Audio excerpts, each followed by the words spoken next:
পাগল ছাগল আসেনি, পাগল ছাগল তো নাই। গানে ঢোলের তালে তালে আল্লাহ আল্লাহ জিকির করে, তো সেখানে তো কোনো খারাপই হয় না। পাগল ছাগল থাকলে না মানুষ আইতো, মানুষে দেখতো পাগল ছাগল। সবসময় যেটা হয় সেটা হঠাৎ করে বন্ধ হয়ে গেছে। সে কোন রূপ ধরে আসে এখানে কেউ বুঝা যায় না। গানের মাধ্যমে মানুষ নিজেকে নিজে খোঁজার চেষ্টা করে। মানুষের তো খুব মানুষ কম আসতেছে। এখানে এবার তো মানুষ কম, অন্যবার তো হাঁটা যায় না, মানুষ খুব কম হওয়ার কারণটা ওই জন্য। আগে তো জানাজানি হয়ে গেছে, কেন প্রশাসনে আমরা পুলিশ কমিশনার হিসাবে বলছেন এখানে গান বাজনা হইতো না, কেউ করতো না, তো ভালো কথা, দিঘির রাস্তা হইতো। এই জন্য আরো কিছু পাগল ছাগল, এখানে পাগল ছাগলের মেলা। ছাগল ছাগল বাদশার বাড়ি, বাদশার বাড়িতে পাগল ছাগল হয়, বাদশার বাড়িতে পাগল ছাগল হয়, পাগল ছাগলের মেলা কম।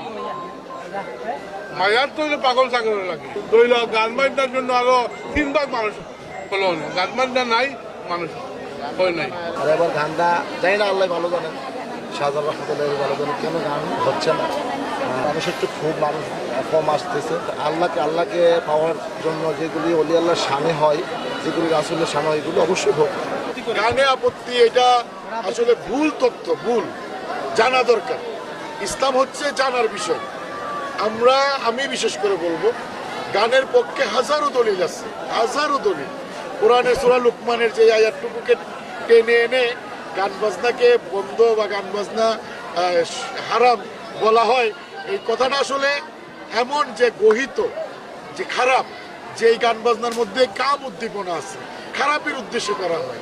তো আউলিয়ার বাড়িতে তো সবাই আল্লাহ আল্লাহ রাসূলকে স্মরণ করে, গানে ঢোলের তালে তালে আল্লাহ আল্লাহ জিকির করে, তো সেখানে তো কোনো খারাপই হয় না। আর আপনি দেখেন বর্তমান বাংলাদেশে যে যত বড় বড় মাজারিয়াত আছে, যত পাগল ফকির আছে, আপনি দেখেন একটা বলৎকারের কর্মকাণ্ড হয়েছে, আপনি দেখেন একটা খারাপই হয়েছে, আপনি দেখেন।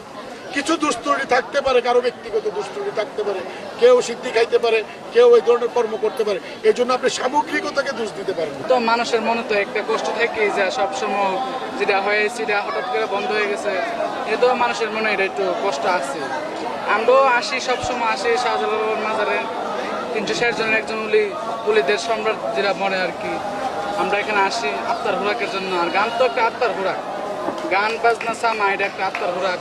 আগে তো মানুষ জায়গায় দিতে পারছে না, এত মানুষ, এত পরিমাণ মানুষ হয়েছে, এবারে কম। সময় করোনা ছিল, করোনার সময় থেকেও সারা বাংলাদেশের যে সামগ্রিক একটা পরিস্থিতি গেছে, যে জিনিসটা কারো কামনা ছিল প্রত্যেকের ভিতরে যে কোনো সংঘাত হয় কিনা, মত হয় কিনা, বা কোনো রকম বিশৃঙ্খলা হয় কিনা, আমি নিরাপদে বাড়িতে আসতে পারবো কিনা, এই জিনিসটা সবার ভিতরে কাজ করে। এদের মনের ভিতরে একটু তৃপ্তির প্রয়োজন হয়, সেই তৃপ্তিটা পাইলে মানুষগুলো আসে, সেখানে বসে, সেখানে গানের মাধ্যমে মানুষ নিজেকে নিজে খোঁজার চেষ্টা করে। মানুষ চলাফেরাতে 24 ঘন্টার মধ্যে হেজিটেশনে থাকে। যখন একটু গানের ফাংশন থাকে বা আয়োজন থাকে, সেখানে যদি গান বাদ্যবাজনা হয়, সমস্ত কিছু ভুললে আত্মভোলার মতো সেইটা উপলব্ধি করে, এবং এটাই তার তৃপ্তি। সেই রকম তো কোনো পরিবেশ বা পরিস্থিতি নেই। এটার পক্ষে আমি হইলে মানুষ শান্তি পায়, আসে। যারা অলি আল্লাহর পক্ষে, যে শানকুলি ভয়, এগুলি শুনে কেউ কিন্তু উম্মাদের মতো কাজ করে না, তারা শান্তি পায়, আত্মা প্রশান্তি পায়। রুহানিয়তের একটা আপনার অলিদের ফয়েজের জন্য ঝিমের বসে থাকে। আপনি দেখবেন যাদের অলিদের মাজারে যখন গান হয়, কোনো যারা শ্রবণ করে, তারা উম্মাদের মতো নাচানাচি করে না। ইনশাল্লাহ আগামীতে আমরা প্রশাসনের লোকে মাতিয়ে আমরা চাইমু একটু গাছ বাজনা হইলে, একটু বিনোদন দিলে একটু ভালো হয়। মানুষের বিনোদন দেখে, পাগল ছাগল বছরে একবার বিনোদন করে, ওইটাই আর কি। মানুষও একটু বেশি হয়, কেউ বিনোদন দেখতে হয়, কেউ পাগল ছাগল দেখতে হয়, কেউ সিন্নি নেওয়াতে হয়, কেউ জিয়ারত করাতে হয়, কেউ বেড়ানিতে হয়, কেউ শাওলা সাবর মাজার দেখছে না, মাজার দেখাতে হয়। এবার মানুষ কম। আমরা দোয়া করছি যে আমাদের দেশে অলিয়া উলিয়ার পক্ষে সরকার প্রতিষ্ঠিত হোক।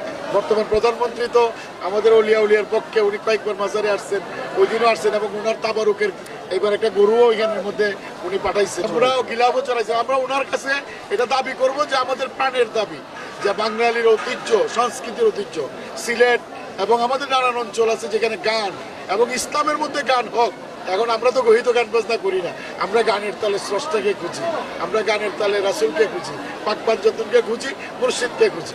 এখানে কিছু দুর্নীতিবাজীও কিছু ঠক মানুষও আছে, কিছু ঠক মানুষ এখানে। এই জন্য এই গান মারা বন্ধ হয়েছে, কিছু গাঁজা গাছ মদ খাইয়া মাতলামি করে, এই জন্য গান বাজনা বন্ধ হচ্ছে।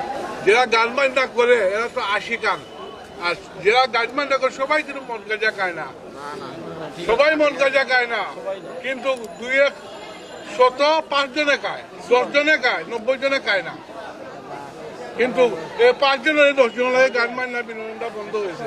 সেটা নিজের কাছে খারাপ লাগে, পাগল ছাগলের কাছে খারাপ লাগে, সবার কাছে খারাপ লাগে, নিজাই লাগে।